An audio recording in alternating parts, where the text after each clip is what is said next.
What will happen if you combine the world of Berserk with the characters from Vinland Saga, two of the most beloved manga series without question and for good reason? Berserk's cruel world, filled with ungodly creatures that devour everything in their path, is one of the reasons for its success.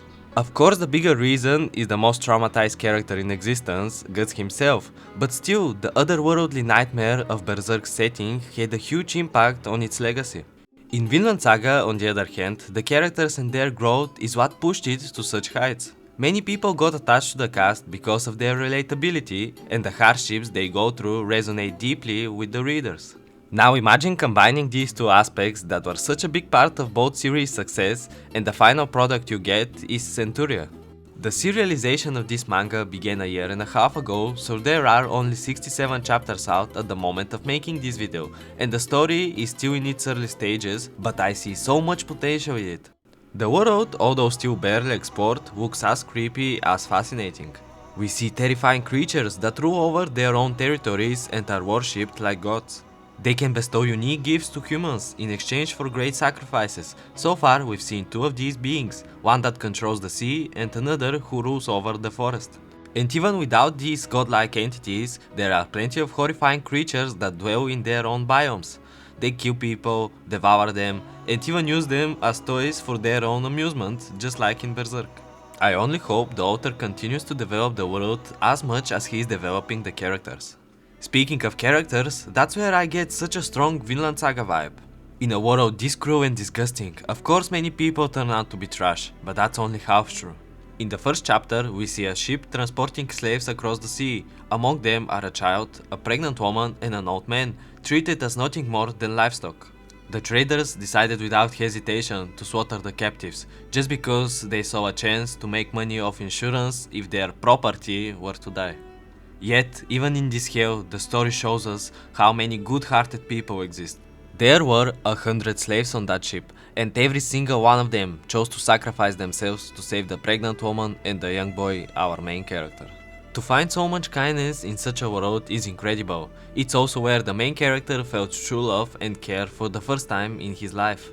If you ask me, I can't point to exact one-to-one similarities between Vinland Saga and Centuria beyond the presence of slaves and the mental character struggle, but that could be said for many series. It's about the feeling I get while reading the character interactions. The atmosphere gives me the same emotions as Vinland Saga.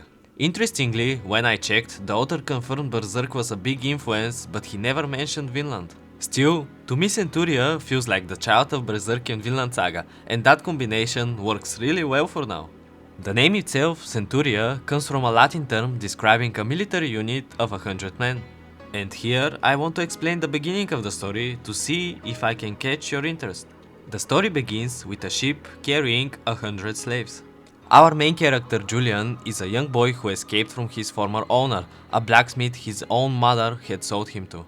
Hiding on the ship to flee, he is soon discovered and lumped in with the other slaves. There he meets Mira, a pregnant woman who sees her dead son in Julian. She becomes the first person to ever show him love and care in his life.